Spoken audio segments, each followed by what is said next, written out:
எந்நாளும் அருள் செய்யும் பெருவள்ளல் நீ.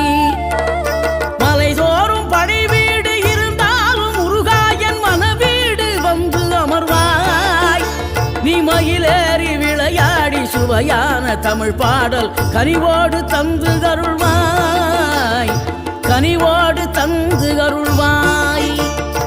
ஆறுபடை வீடும் அருள் வழங்கும் முருகா அருகே நீ ஓடோடிவா. மூவிரண்டு முகம் ஜொலிக்க 6 கரங்களுடன் ஆதர